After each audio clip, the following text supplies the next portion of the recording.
வணக்கம், என் பெயர் டாக்டர் பூருத்தமன். இன்று இந்த வீடியோவில் நாம் அக்யூட் கிட்னி இன்ஜரி மற்றும் கிரானிக் கிட்னி நோய் சிகேடி பற்றி பேசப் போகிறோம். ஏனெனில் எப்போது ஒரு நோயாளி வருகிறானோ அவருக்கு அக்யூட் கிட்னி இன்ஜரி அல்லது சிகேடி குறித்து தெரியாது. ஒரு நோயாளி டாக்டரின் அருகில் தனது அறிக்கைகளை பார்க்கும்போது, டாக்டர், என் அளவுகள் இவ்வளவு உயர்ந்துவிட்டன் கூறுகிறான். ஆகையால் டாக்டரின் வேலை இதுவாகவே இருக்கும். முதலில் அவர் நோயின் வகையை தீர்மானிக்க வேண்டும்.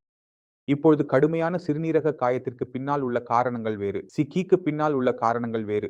2 சிறுநீரகங்களும் சேதமடையும் வேகமும் வேறுபட்டது. ஆகவே 1I என்றால் அக்யூட் கிட்னி இன்ஜரி. அக்யூட் குறுகிய காலத்தில் கிட்னி மிகவும் விரைவாக சேதமடைகிறது என்பதை குறிக்கிறது. நீங்கள் 2 மாதங்களுக்கு முன் உங்கள் கிட்னி சரியாக இருந்தால், இன்று நீங்கள் சோதிக்கும் போது கிட்னி சேதமடைந்து விட்டது. 1I ஏனெனில் இங்கு கிட்னி மிகவும் வேகமாக தனது செயல்பாட்டை குறைக்கிறது. இப்போது கிட்னி இவ்வளவு வேகமாக செயல்படும் போது அதன் பின்னணி காரணங்கள் சிலவாகவே இருக்கின்றன. இது உயர் இரத்த அழுத்தம் பிபி காரணமாக இருக்கலாம், அல்லது சர்க்கரை 500 அல்லது 400 ஆக இருந்தால் கிட்னி மிகவும் வேகமாக சேதமடைகிறது. அல்லது நீங்கள் கிட்னிக்கு பிடிக்காத எந்த ஒரு வகை மருந்தை எடுத்தால் அதனை நெஃப்ரோடாக்சிக் மருந்து என்று அழைக்கிறோம். இதில் சில வலியுறுத்தும் மருந்துகள் மற்றும் ஆன்டிபயோட்டிக்கள் உள்ளன. எனவே நச்சுத்தன்மையுள்ள எந்த மருந்தை உட்கொள்ளும் காலத்தை நாம் நீட்டிக்கும் போது அது நமது சிறுநீரகத்தில் சேதமடைகிறது. மேலும் இதில் மிகவும் பிரபலமற்ற பெயர் டால்பின் நெமோஸ்லிட். ஆகவே இந்த வலியுறுத்தும் மாத்திரைகள் நாம் எடுத்துக்கொண்டிருக்கும் போது, அவற்றை பயன்படுத்தும் போது சிறிது கவனமாக இருக்க வேண்டும். மேலும் சிலருக்கு ஆன்டிபயோட்டிக்கள் பொருந்தாத போது அவை கிட்னிக்கு சேதம் விளைவிக்கலாம். மேலும் சில விஷயங்கள் உள்ளன. உதாரணமாக, யாராவது பிளாஸ்டிக் செய்ய சென்றால், கிராஃபிக் செய்ய சென்றால் அதில் உள்ள இங்க் கூட கிட்னியை மிகவும் வேகமாக சேதமாக்கும். மிகவும் குறுகிய காலத்தில் சேதமாக்கும் போது அதை அக்யூட் கிட்னி இன்ஜரி என்று அழைக்கிறோம். இரத்த அழுத்தம் மெதுவாக அதிகரிக்க ஆரம்பித்தது. மெதுவாக கிட்னிக்கு சேதம் ஏற்பட ஆரம்பித்தது. நோயாளிக்கு எந்த அறிகுறியும் இல்லை. நோயாளிக்கு தலைவலி அல்லது எந்த ஒரு சிரமமும் இல்லை. அப்போது கிட்னி மெதுவாக சேதமாகிறது.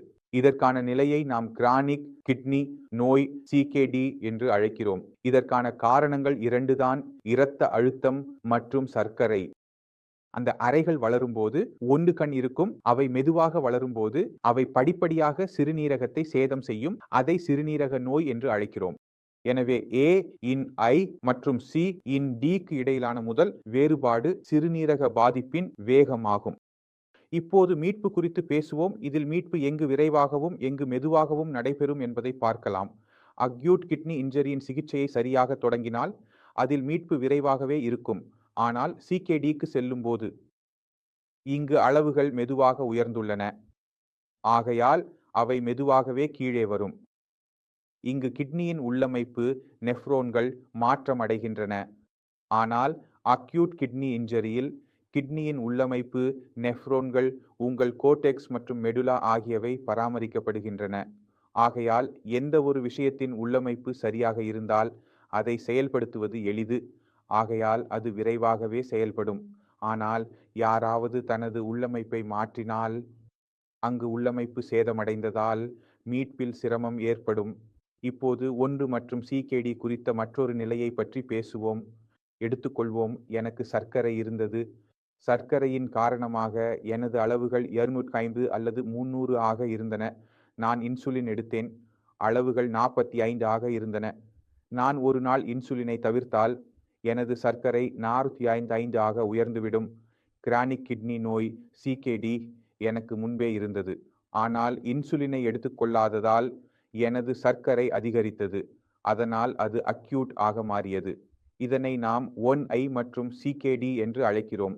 அதாவது கிட்னி முதலில் மெதுவாக சேதமடைந்தது. ஆனால் இப்போது அது மிகவும் வேகமாக ஆகிவிட்டது.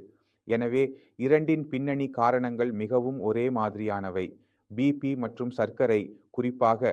ஆகையால் பிபி மற்றும் சர்க்கரை கட்டுப்பாட்டில் இருந்தால் எங்கள் கிட்னியை மேலும் சேதமடிக்காமல் காத்திருக்கலாம்.